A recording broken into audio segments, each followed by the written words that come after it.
Fala galera do Geek Pop News, tudo bem com vocês? Aqui quem fala é a Ju. E hoje vamos entrevistar um dos desenvolvedores do jogo Hellclock, o Venturelli. Hellclock é um jogo de RPG de ação com elementos roguelike. Desenvolvido pelo estúdio brasileiro Rogue Snail, o jogo é inspirado na Guerra de Canudos, a qual acompanhamos a história de Pajeú, um ex-escravizado e combatente de Canudos, enviado para um purgatório futurista após uma série de eventos místicos. Pajeú precisa resgatar a alma de seu mentor Antônio Conselheiro de demônios que o aprisionaram, enfrentando assim esses monstros e buscando corrigir uma injustiça histórica. O jogo Hellclock ele é baseado em um contexto histórico, que é a Guerra de Canudos, e ele também é um símbolo de resistência e identidade. Eu gostaria de saber como que surgiu essa ideia de fazer um jogo baseado nesse conflito. Cara, eu já tô fazendo jogos há muito tempo, né? Eu tô com quase 17 anos de indústria de jogos. E eu sou baiano, né? Sou do Salvador. E eu sempre tive vontade de fazer algo inspirado na nossa história, na nossa cultura, não só do Brasil, como do Nordeste. Mas antes do Hellclock, eu acho que eu não me sentia pronto. Por que eu falo isso? É porque, na minha avaliação, pelo menos, eu acho que já teve muitos outros jogos antes que fizeram isso, né? E muitas vezes de forma muito legal, assim. Só que quase sempre trazer a cultura brasileira, você trazer a história brasileira, você trazer a cultura nordestina, era o principal apelo. Então era um jogo às vezes não super diferenciado, alguma outra coisa. Então o principal apelo dele era a temática, né? E a gente, assim, para você ter ideia, né? Hoje mesmo a gente fazendo um jogo como Hellclock, o Brasil é o nosso terceiro país que tem mais download, né? Então, hoje em dia, para você se sustentar, você tem que ser internacional. Infelizmente, o mercado brasileiro ele não consome muito os jogos brasileiros, né? Eu não acho que nem seja só uma questão de ter algo contra o jogo brasileiro, mas é mais porque o consumidor brasileiro não consome muito indie. Ele é um consumidor mais mainstream, né? O consumidor Sim. brasileiro consome os FIFA, os Call of Duty, essas coisas, né? Então, para a gente fica mais difícil, né? Para quem é menor. Não é nem nada contra o brasileiro especificamente. Então, a gente precisa fazer algo que tenha apelo internacional. Então, o que eu entendia, né? E com o Hell Clock, eu acho que eu finalmente senti que a gente, como estúdio, a gente tinha maturidade, estava pronto para isso. Era, a gente precisa fazer um jogo que ter cultura e história brasileira e nordestina fosse algo a mais, e não o apelo principal. Então, a gente queria fazer um jogo que os gringos olhassem, tivessem muita vontade de jogar, e que mesmo que para eles às vezes seja uma barreira ter aquilo, né, porque não é familiar, que o jogo em si seja tão legal que eles superem essa barreira, entendeu? Sim. E eu estou muito satisfeito porque eu acho que a gente conseguiu. É, é muito satisfatório ver tipo grandes influenciadores gringos jogando nosso jogo e lendo legenda, ouvindo o Dodge, né, o nosso ator principal do Pajeú, o Dodge só, tô ouvindo um preto nordestino falando português com sotaque carregado e lendo legenda. Isso para mim é muito especial. Muito massa, eu não sabia que a pessoa que dublou o Pajeú, ele era nordestino. É bacana saber isso de... O Dodge só não é só nordestino. O Dodge, ele foi, sabe o filme de Canudos dos anos 90 com o José Wilker? Sim, sim. O Dodge foi, ele fez o mesmo papel do Pajeú no filme de Canudos dos anos 90. Que Ele é o massa, mesmo ator. muito É. bacana. O nosso elenco todo é nordestino, tirando os personagens que não são nordestinos, né? Como, principalmente os generais da República. O nosso elenco é todo nordestino, a gente gravou no estúdio lá em Salvador. E a gente foi atrás de um elenco que não fosse de jogos. Isso, assim, nada contra os dubladores de jogos do Brasil, acho que a gente tem excelentes vozes no Brasil fazendo dublagem de jogos, né? Mas justamente pelo nosso jogo não ser uma dublagem, nosso jogo ser uma voz original, né? Que não é comum, a gente não queria que essas vozes familiares fossem ouvidas pelos jogadores, entendeu? Então, a gente falou, cara, Sim, a gente não pode ir atrás de um dublador de videogame conhecido. Por mais que sejam pessoas talentosas, são vozes que os jogadores já conhecem. E eles já associam, bem ou mal, ao trabalho gringo, né? Então, apesar de serem vozes brasileiras, são vozes que são associadas ao trabalho gringo. Então, a gente foi buscar o pessoal de teatro, de cinema, vozes que os jogadores não tinham ouvido antes. E óbvio que foi um trabalho a mais, né? Tanto de adaptação, pô, o Dodge até, pô, o Dodge faz teatro, o Dodge faz cinema. ele não joga videogame, então para ele entender assim, entender como as cenas funcionam, porque nem às vezes nem cena tem, né? O conceito é muito diferente. É, e ele conseguir se sentir à vontade ali, o elenco todo, né? Então foi uma barreira ali que a gente teve que quebrar, mas que valeu muito a pena. Acho que o resultado final a gente ficou muito satisfeito. E eu acho que, tipo assim, dá uma potência a mais saber que tem, que é um nordestino que tá ali falando, fazendo a voz do Pajeú, que tem muitos nordestinos na produção. Então isso dá um, cresce bastante o jogo. Então eu acho isso muito bacana. E aí você falou do Pajeú, do Dodge e tal. Por que que vocês escolheram o Pajeú para ser o protagonista desse jogo? Tem alguma simbologia por trás disso? Sem dar muitos spoilers, né? Porque acho que a história ela tem bastante surpresas que eu não quero estragar, mas foi uma escolha bem fácil pra gente, o Pajeú. Eu acho que a gente, principalmente no primeiro ato do jogo, o nosso brief, assim, eu e o professor Suami, que coescreveu a história comigo, né? Que também é nordestino, é professor de história. é, a gente conversava muito sobre o primeiro ato ser tipo um filme de vingança do Tarantino. Então ele tinha essa pegada. Então quem a gente escolhesse para ser o personagem desse primeiro ato tinha que ser um herói de ação, né? E eu acho que o Pajeú ele faz muito bem esse papel, né? Ele era veterano da Guerra do Paraguai, ele era um dos jagunços do Conselheiro, a gente tinha acesso ao Dodge, então assim tudo fazia muito sentido, né? A gente colocar o Pajeú como estrela, ele era relojoeiro. E a gente já tinha o tema do relógio já no jogo. Então, assim, foi uma escolha muito óbvia, assim, ela caiu no colo, pronta. Então, A gente não teve outro nome, a gente só pensou, não, obviamente é o Pajô. Massa. A Guerra de Canudos, a gente sabe que foi um conflito sangrento, um conflito de. Quando a gente vai olhar o contexto social da época, que as pessoas elas estavam lutando por conta da fome, da miséria e da seca. E essa é uma história que é contada, estudada nas escolas e universidade. E vocês escolheram contar essa história de um jeito diferente, através do jogo. E geralmente essa história é muito contada por filmes, séries e documentários. Eu queria saber para você como que é esse olhar de contar a história em um game de uma forma um pouquinho diferente. Você acredita que é a primeira vez que me perguntam isso? E eu acho essa pergunta extremamente inteligente. Eu vou tentar responder à altura.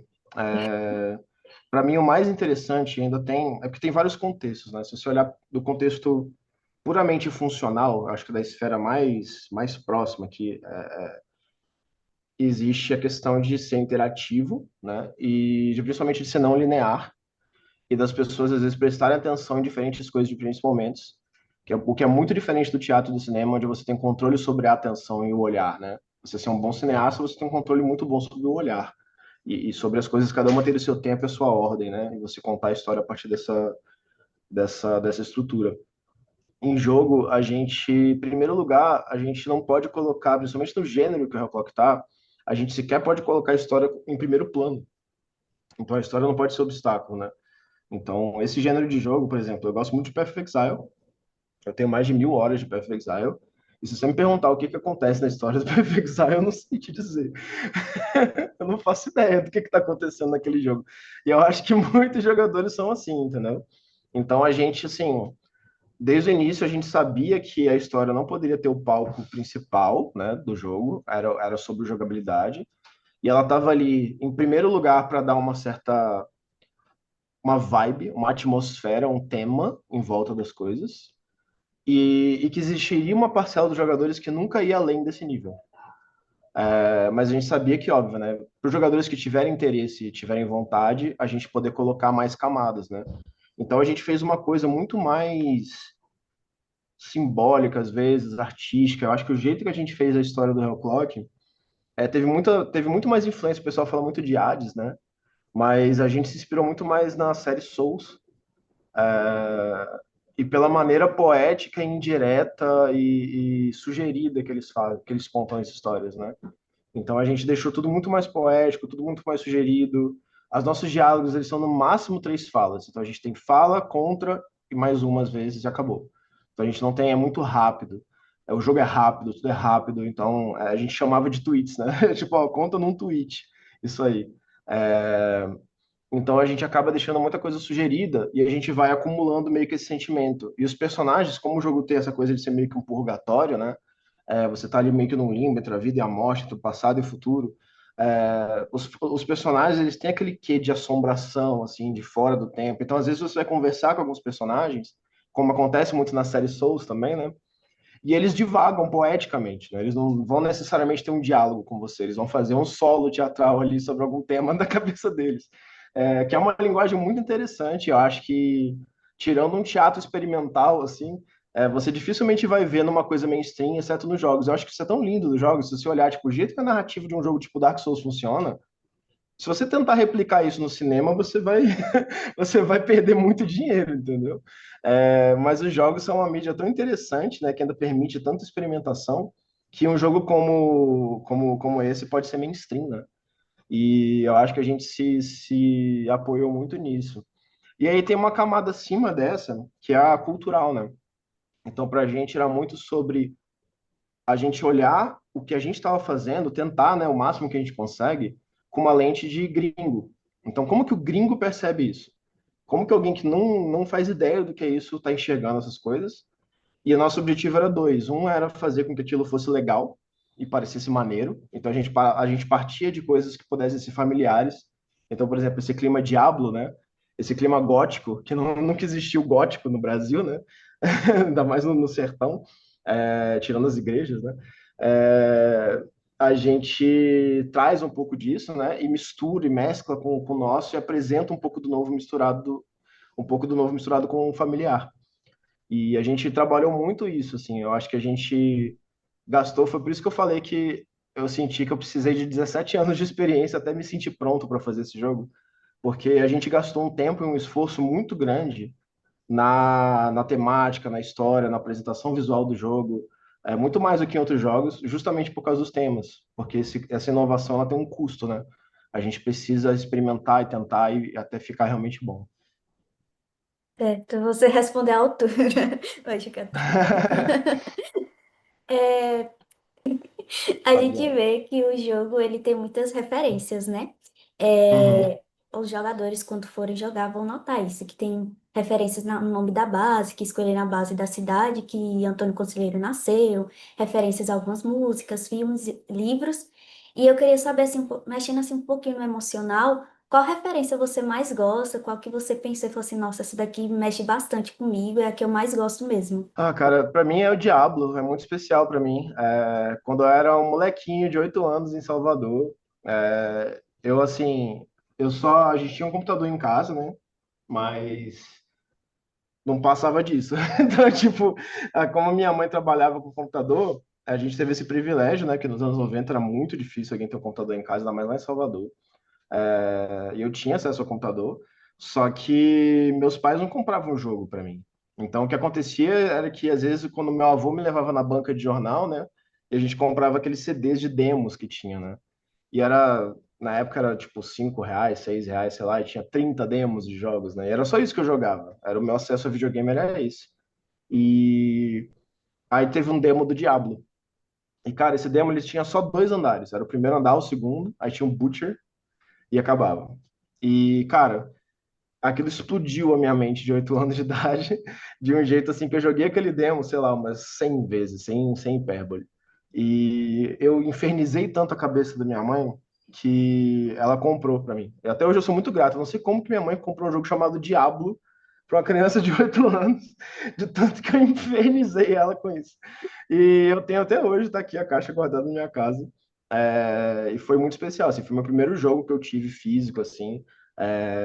E nossa, como eu joguei esse jogo. Eu joguei muito, até o CD ser quase elegível. É, e é muito marcante para mim. Então, tipo, a gente tem algumas referências diretas, né? Então, a primeira vez que o Pajero desce, ele fala: a santidade dessa casa foi profanada. Que é exatamente o que o guerreiro do Diabo 1 fala quando ele desce, na igreja, né? A santidade deste lugar foi profanada. E, e eu tive o privilégio, durante o desenvolvimento do Hellclock, de conversar com o criador do Diablo, né? O David Brevik. E o David Brevik tem uma publisher, né? E a gente chegou a conversar e tal, a gente quase fechou com eles. Mas existia um momento assim que o David jogou o Hellclock e a gente conversou sobre o Hellclock e o que já foi um momento surreal para mim, né? Então ver o cara que fez o Diablo jogar o meu jogo e ele falou, cara, tipo, eu tinha uma ideia parecida com essa. Tipo, eu sempre quis ver alguém fazer uma ideia parecida com essa. Então ele validou dessa maneira, assim. Isso para mim foi muito, muito, muito especial. Então, tipo, não só estar fazendo um jogo assim, homenageando o meu jogo favorito de todos os tempos, mas também ver que o próprio David meio que deu o aval dele assim no projeto. Isso é muito, muito, muito especial. E embora não seja referência de jogo, né? Mas para mim assim, pessoal, né, eu como Marcos, o que o que me deixa mais emocionado assim no Hell Clock é realmente ser um jogo nordestino com elenco nordestino e com sotaque nordestino. Como eu falei, eu sou baiano e você está conversando comigo e você está vendo que eu não tenho sotaque. Eu nasci em Salvador e eu morei em Salvador até os 14. Então, eu tinha sotaque. Só que a minha família se mudou para Minas Gerais e eu sofria tanto bullying por causa do meu sotaque que com o tempo eu perdi. Então eu perdi o meu sotaque. E então para mim assim é muito especial, é muito pessoal para mim fazer um jogo com essa cara nordestina e fazer com que as pessoas vejam, né?